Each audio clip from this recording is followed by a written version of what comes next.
दो चीज़ों में वो बहुत माहिर हैं। पहला तो बड़े आत्मविश्वास के साथ सफ़ेद झूठ बोलना कोई भी, और दूसरा एक सूरत बना के ये सिद्ध करना कि पूरी दुनिया जो है वो उनके पीछे पड़ी हुई है।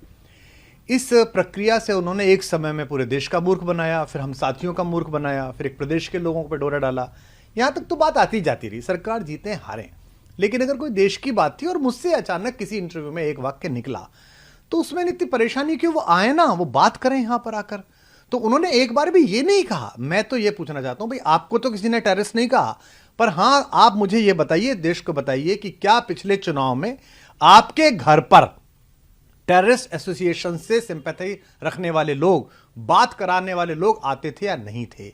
जब मैंने उस पर आपत्ति उठाई थी तो पंजाब की मीटिंग से मुझे बाहर कर दिया गया था, नहीं कर दिया गया था। और मैंने एक दिन रंगे हाथ पकड़ी थी घर पे मीटिंग, बाहर एक प्रहरी भी खड़ा था कि नहीं नहीं अंदर मीटिंग चली, मैंने उसको धक्का दिया, हरियाणा का प्रहरी था वो, क्या साइड हट। अंदर जाके देखा तो वही लोग बैठे हुए थे। मैंने कहा किनके साथ मिल रहा है? नहीं नहीं कुछ नहीं, इसका बड़ा फायदा होगा, इसका बड़ा फायदा होगा। तो वो ये बताएं, वो ये बताएंगे नहीं, बाकी सब वो तरह तरह के आरोप प्रत्यारोप करते रहेंगे। दूसरा, वो किसी प्लेटफॉर्म पे आके बहस क्यों नहीं करते हैं?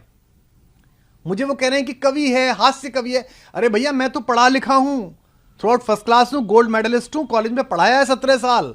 तुम तो एक ऐसे हास्य कलाकार को लिए घूम रहे हो जिसपे 10वीं 12वीं भी 3 बार में हुई है। तो तुम तो कल वो कोई गड़बड़ कर देगा तो तुम तो कह दोगे है वो तो हास्य व्यंग के आदमी है, वो तो हास्य कलाकार है, मैं क्या करूं। देश का मुद्दा है। और कहते हैं जी राहुल गांधी और मोदी जी एक सुर में बोल रहे हैं। राहुल गांधी और मोदी जी एक दूसरे के खिलाफ चुनाव में भीषण वार प्रहार करते हैं, ठीक है जी, खूब एक दूसरे के राजनीतिक दुश्मन है, लेकिन कम से कम उन दो लोगों में, उन दो पार्टियों में यह तमीज तो है कि राष्ट्रीय अखंडता के मामले में एक हो जाएं। राहुल गांधी अपने पिता, अपनी दादी को इसी राष्ट्रीय अखंडता के मुद्दों पे खो चुके हैं, इसी पंजाब में बलि चढ़ चुकी है। प्रधानमंत्री कश्मीर से लेकर कन्याकुमारी तक भारत का संविधान इकसार कर चुके हैं।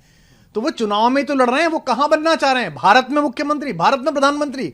तुम्हारा तो प्लान, तुम्हारे मुंह से निकलती कैसे हैं बातें, बोलते कैसे हो?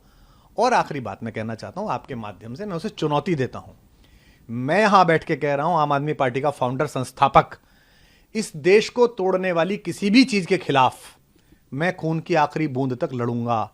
वो ये कह दे कि मैं खालिस्तान के खिलाफ लड़ूंगा, वो ये कह दे कि मैं खालिस्तानियों के खिलाफ लड़ूंगा, एक खालिस्तानी पनपने नहीं दूंगा, दिल्ली में नहीं पनपने दूंगा, किसी राज्य में नहीं पनपने दूंगा।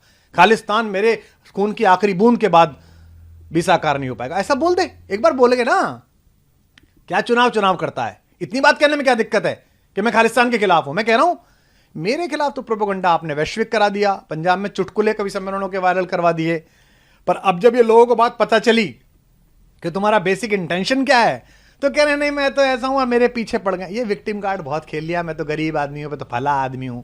बात निकलेगी तो जरा दूर तलक जाएगी। सर, वो अपने आप को तो कह रहे हैं कि मैं असली भगत सिंह का चेला हूं, ये बात वो कह रहे हैं। भगत सिंह किसके लिए लड़ रहे थे? देश की आजादी के लिए। तो इसका मतलब ये अलग देश की आजादी के लिए लड़ रहा है? बताए क्या? कम से कम भगत सिंह के नाम को कलंकित मत करे।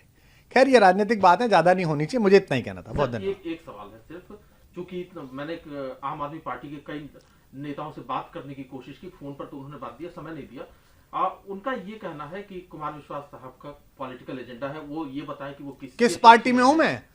2016 के आखिर में लड़ाई हुई, किस पार्टी में हूं मैं आम आदमी पार्टी से निकाला गया हूं, मैंने इस्तीफा दिया है।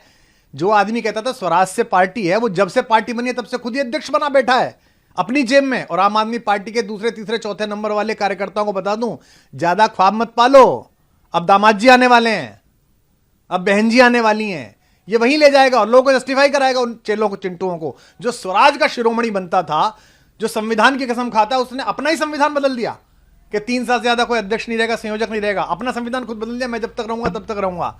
तो मैं किस पार्टी में हूं? मैं भारतीय जनता पार्टी में हूं, कांग्रेस में हूं, टीडीपी में हूं, तेदेपा में हूं, लेदेपा में हूं, किस में हूं मैं?